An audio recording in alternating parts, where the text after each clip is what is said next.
My name is Brent, and I am with H.M.S. Odyssey. Now, I've been doing some videos and lessons and interviews uh, with a bunch of different people in a bunch of different categories around healing, mindset, and spirituality, which is what the H.M.S. stands for in H.M.S. Odyssey. And someone pointed out to me that I haven't introduced myself and told my story. So I'm going to make this video, and it'll kind of give you a background of where I come from and why I'm doing what I'm doing. So I guess the best way to, or the best place to start is going to be when I joined the Marine Corps. So when I initially joined the Marine Corps, I went into the recruiting station, which I was much older than any other. I didn't join right out of high school. I went and had a career. I sold cars for a long time, which was not a good experience for me. And my grandfather was a Marine, and he was in Korea. And I decided ultimately that this is something that I wanted to pursue before I got too old. So I went to the recruiter, signed up. Now they put you in a program called DEP, which is Delayed Entry Program. And pretty much what that is, it's the time between you sign the contract and you actually ship off to boot camp.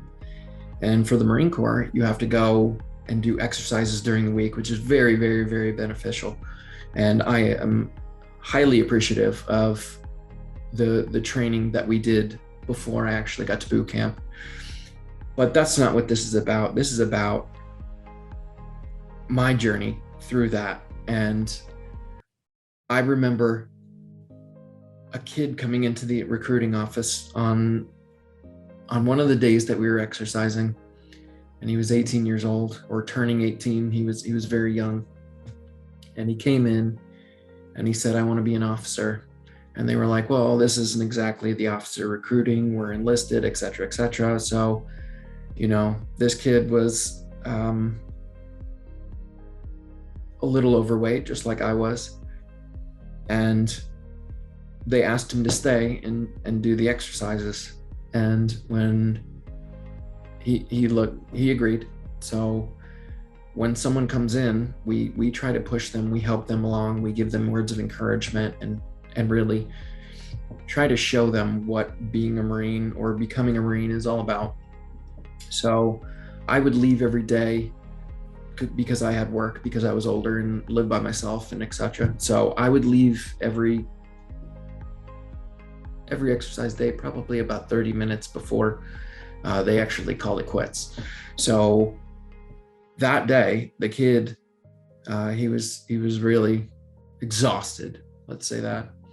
And as I was running back, my staff sergeant, my recruiting staff sergeant, told me to bring him with me.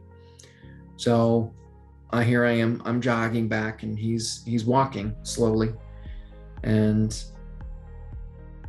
he got to a point where he just couldn't walk. And I didn't have my cell phone on me, and we were about half a mile from the group, and we were about, 0.15 miles from the recruiting station. So I had no phone, I had nothing. So I had to make it back. I had to help him make it back. So he was really gasping for air. So I put him under my arms, and I was like, once we get to the recruiting station, there's water, there's a couch, there's AC, there's, everything that he could need to cool his body down and relax. So we made it another 100 yards, and we were in a shopping center, and he just grabbed the banister of the shopping center on one of the restaurants, and he just fell, and it was just me. And I remember having him in my lap, and I pulled off his shoes.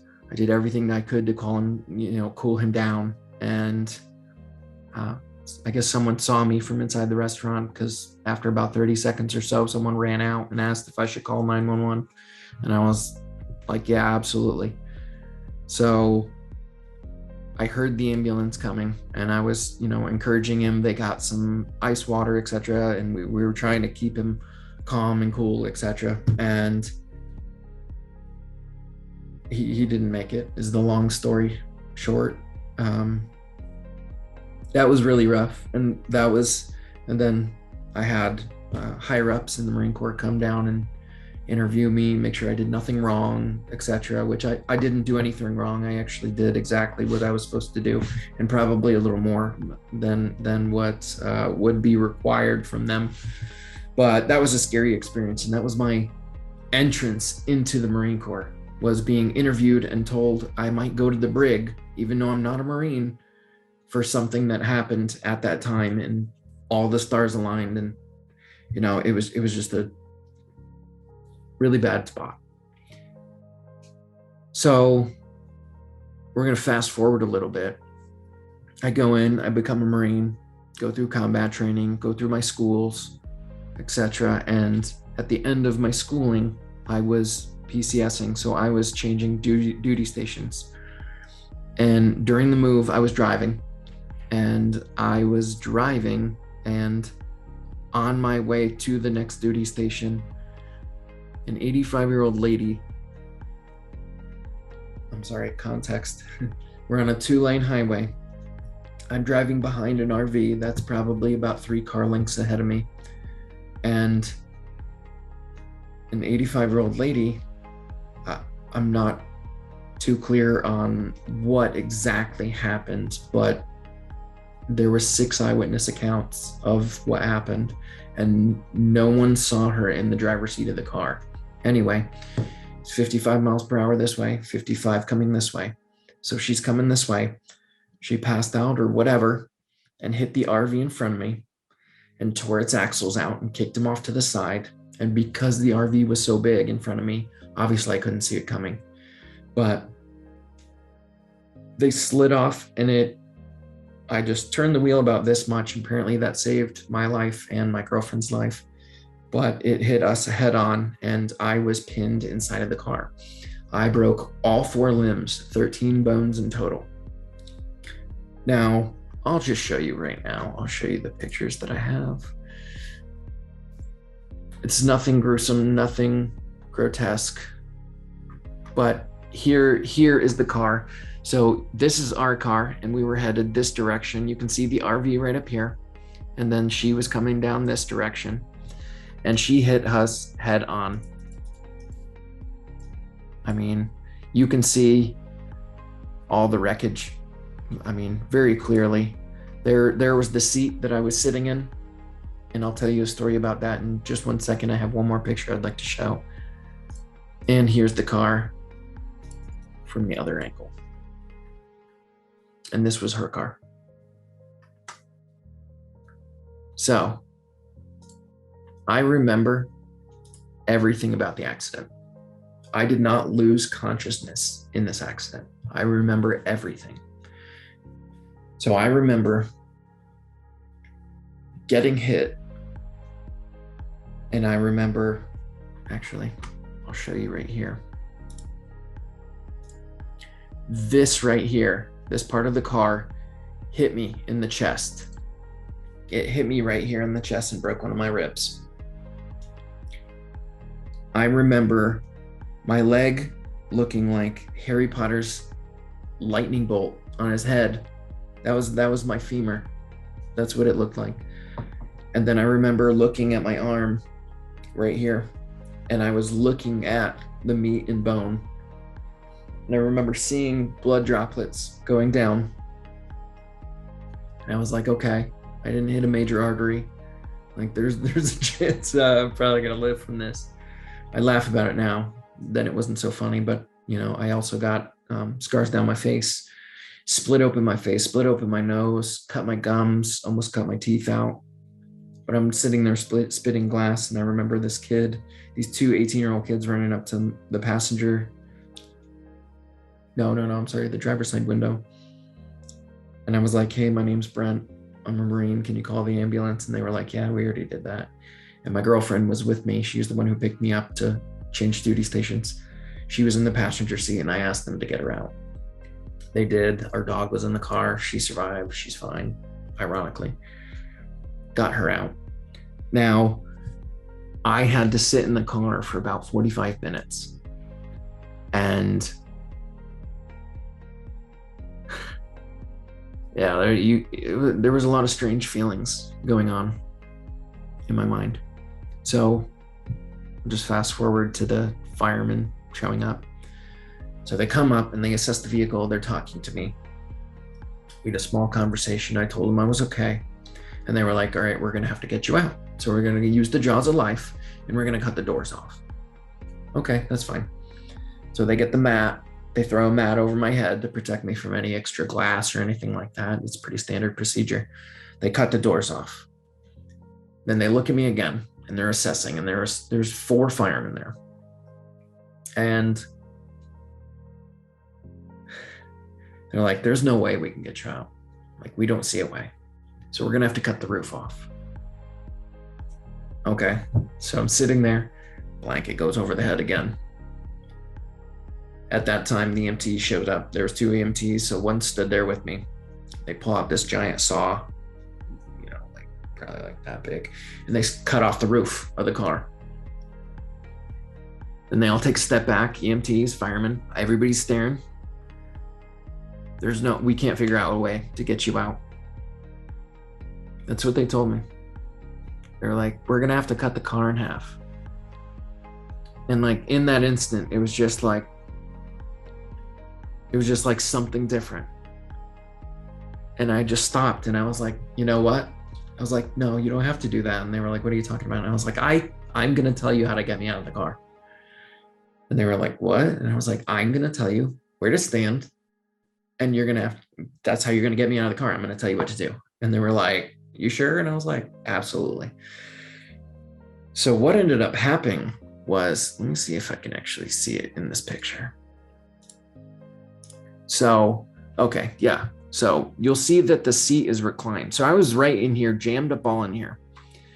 And what did I end up telling him to do was we recline the seat. And then I told the EMTs, I told the firemen to be right in front and then the EMTs behind. And we took the board and we folded back the seat and they slid it as far back as I could. And then they pulled me out, which was dangerous because I actually didn't know that my right leg was severely split open. But I did guide them and get them to get me out of the car. So once they got me out of the car, my leg was so crooked, they have to set it, which is a common practice when you put somebody in a board and you break a bone. They have to set it. So essentially what they're doing is they're pulling it apart, putting it back together so you'll fit inside the stretcher. So they had to do that twice because my femur was so messed up. So from there, ambulance into a field, and then I got a helicopter ride to the hospital. Oh, that was a fun experience too. So I remember everything. So I remember the helicopter guy, pushing some drugs for me. I have no idea what they gave me, but I was like, I need something for the pain. So he landed on this helipad, and then there is like a ramp that goes down like this straight into the ER. So they get me into the ER. They have the blocks on, they have everything. Nurses come up and they start pushing meds, just pushing like tons of different things. They got like a big old IV with 3 little barbs coming off of it, and they have needles in each one, pushing all kinds of different things, fluids and then medications, all this stuff. Don't know all the details, but I'm sitting there and they're like, how do you feel? And I was like, I'm really cold. So they were like, we have hot blankets because when you have an open wound, your body's not used to that. So they're throwing hot blankets on me. How do you feel? Cold. So that goes on for like 10, 15 minutes. And I'm sitting there and they still have me bound because they don't know whether I have a neck injury or not. So I'm sitting there and I'm like, I'm going to throw up. And I say it out loud. And the doctors and the nurses are like, no, you're fine. We've just pushed a lot of meds. And I was like, no, I'm gonna throw up. Like, it's too much. My body, I'm not used to taking meds and all this stuff. So I ended up throwing up and then panicking because I almost choked to death on that, which was fun. So they pulled it off, cleared it. They started listening to me because they realized I'm a little more cognizant about what's going on than probably most people would be. So I get x-rays, I get the MRI, which is they do a full body scan and they see no internal injuries. And because I didn't lose consciousness, they did not test my head. Important later. So I get fixed, I get all bandaged up, they fix all my bones, etc. Then I get a chartered jet to Norfolk, where the Navy hospital is, and that's where I ended up staying for just over 2 years. That was an amazingly long recovery. I was in physical therapy, I was in occupational therapy, I was in a lot. It was a lot to deal with. My day was, you think of like a 9 to 5 that you go to your job. Well, my 9 to 5 was literally going to appointments after appointments after appointments for everything. I had to go to the dentist to get my face fixed. I had to go to occupational therapy for my arms, both of them. I had to go to a physical therapy for my legs. I had to teach myself how to walk again. I had to go, my toes were smashed. I had to go to people to get that taken care of. That was really gruesome. I'm going to leave that out. I had to get injections into my joints. There was just so many things. And I thank all the people, if anybody from Norfolk sees me, recognizes me, I can't thank you enough for your care. I really can't. But fast forward to me not losing consciousness. So it was tough being transferred into Wounded Warrior and going through all this stuff.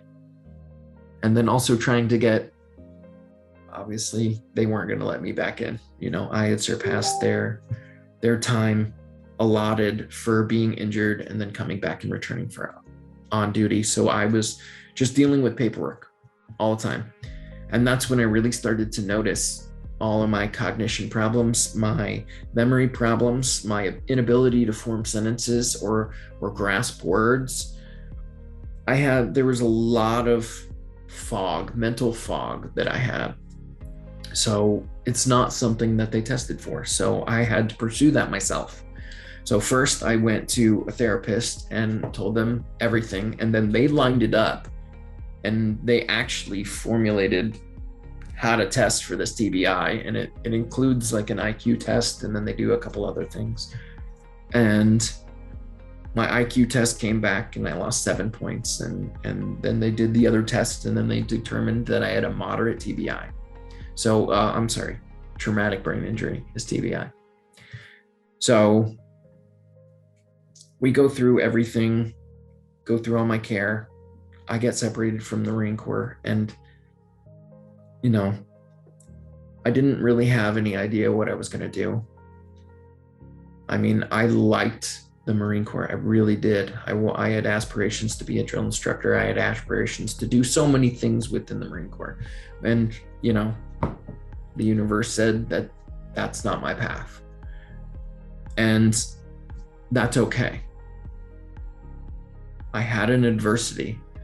I overcame it. So I went from somebody who was a very physical individual. I played lots of sports. I played rugby. I played football. I played volleyball. I played golf. I played basketball. I played all these sports. And then this accident happened. And it was like I had to find something new in my life. So what I ended up finding initially was photography. And of course, I love to read. So, I was never a video games person, and now I play a few video games here and there. I read a lot. I was getting into photography. And then when I got out, I was angry. I was frustrated. I was impatient.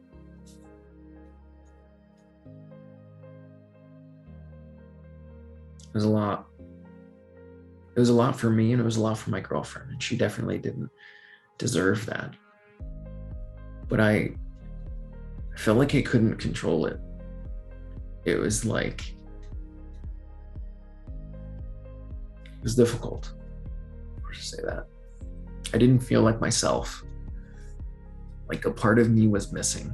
It was like the good parts, because I would just get upset, frustrated very easily.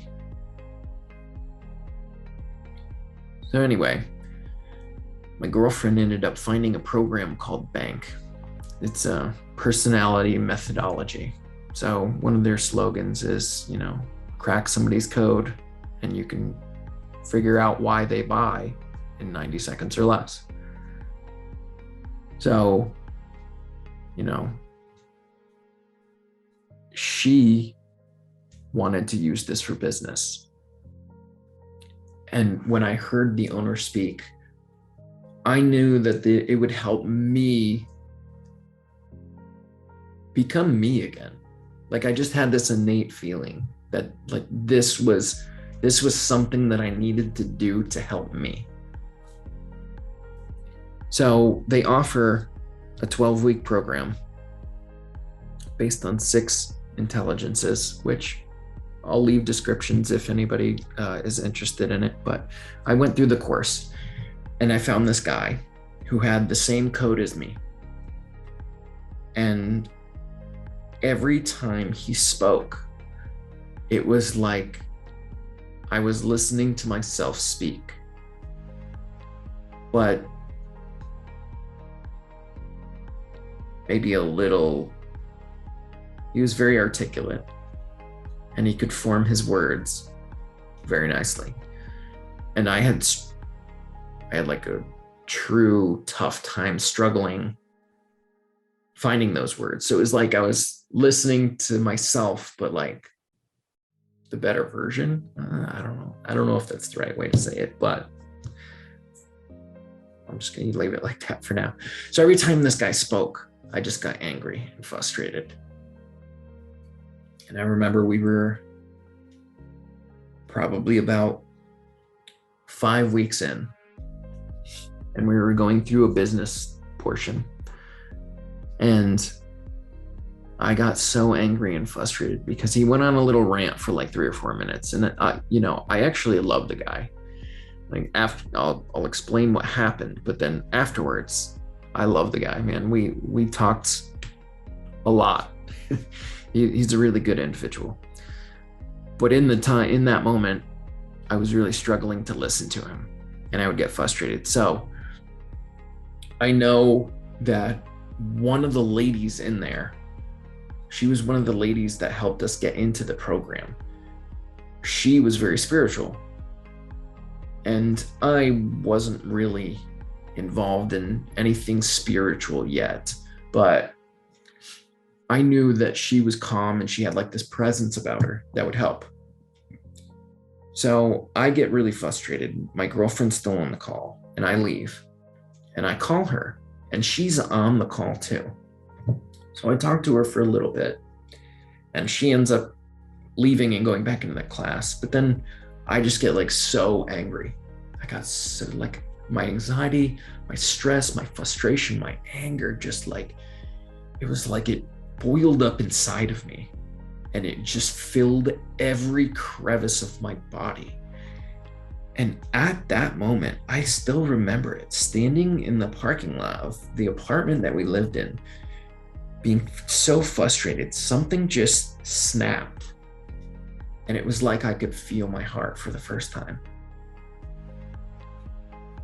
And everything melted away.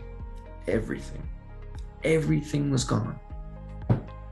I felt calm, relaxed, at ease. It was like,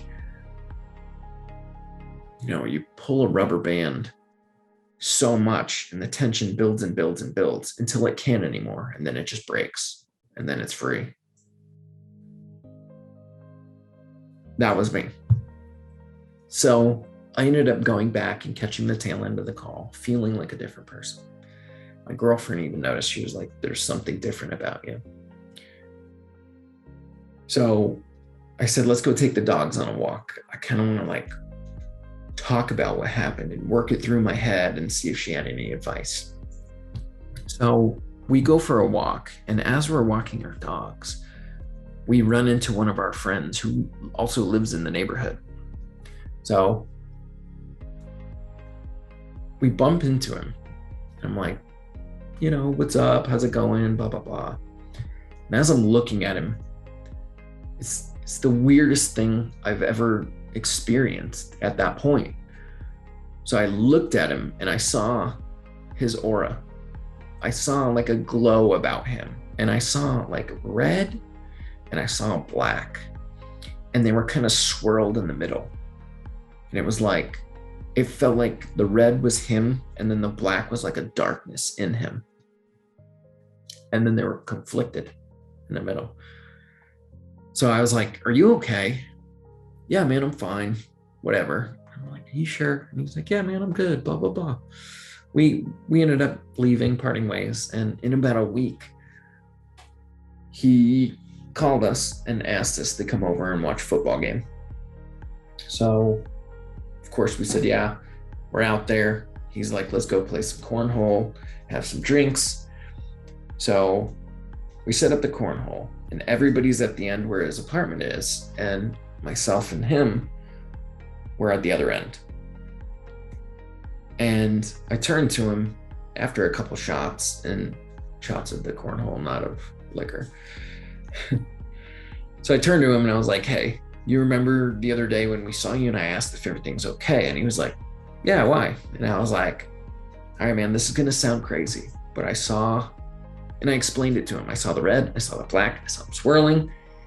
And I was like, it just felt like the red was you, and the black was something dark inside of you that you were trying to get rid of, or that you were in conflict with. And he was like, really? And I was like, yeah, I know it's a little weird, but, and he was like, no. And he's like, I've done some bad things in my life, and I'm trying to make amends with them right now. So I'm going back to the people that I've done wrong to, and I'm apologizing to them. And it was just like, holy crap. What happened? I have no idea. There's just some part in us that knows things that we don't think that we know. I don't know if that makes sense. We have a higher self. We have intuition. We have guides. But most people suppress that. You could say it's a gut feeling.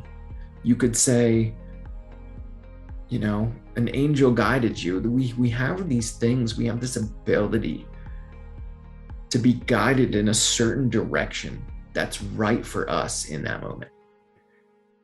And that was like a perfect example of like an opening of something that I've never experienced before.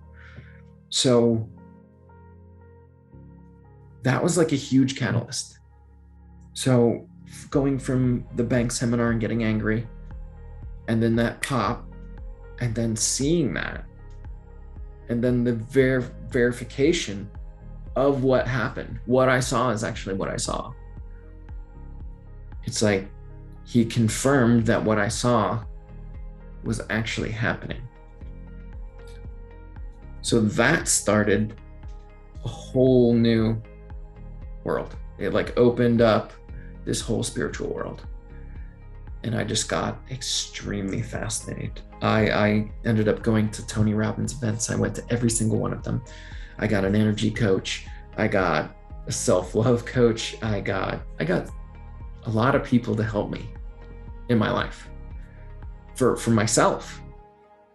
And, going through all of this, it was about halfway through my Tony Robbins courses. I've done 6.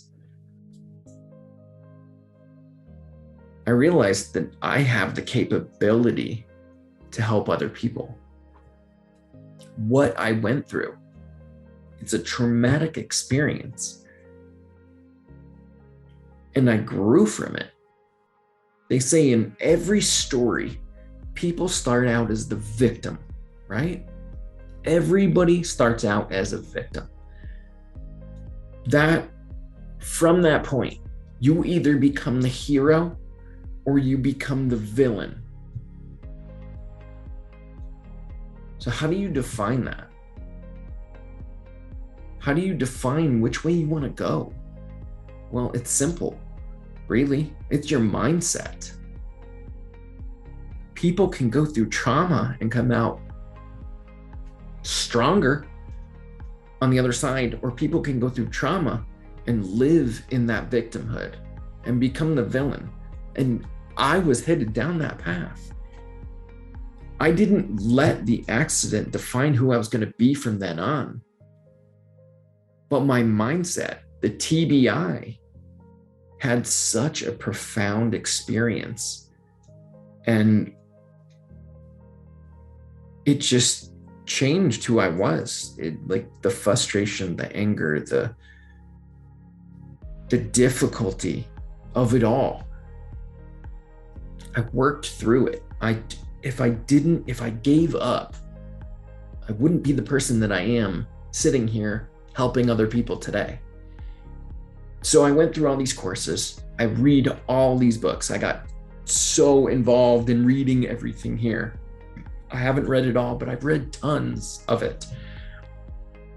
And I've used a lot of that information to help create H.M.S. Odyssey.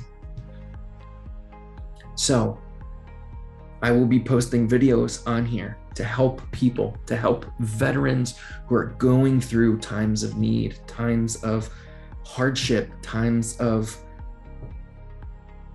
really anything. Trauma is a perception. My trauma, it was trauma until I realized what it gave me. I changed the way I looked at what happened, and I made it good. Now I'm here in my new house with my pool, living the dream with my girlfriend, trying to inspire others to do the same. So it's been a rough ride. It really has. And I'm not saying that anybody's ride is going to be any more or less difficult than mine. We all have our own traumas. It's how do we deal with them, right? Healing, gotta heal. Heal your traumas. Change your mindset and become spiritual. Some people define that in religion, and that's fine. Some people don't. My videos are here for you. I'm here to help you. I want to help you. I hope you enjoyed my story.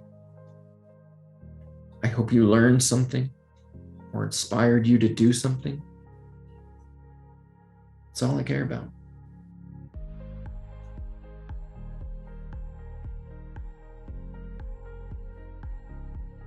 Drop a comment.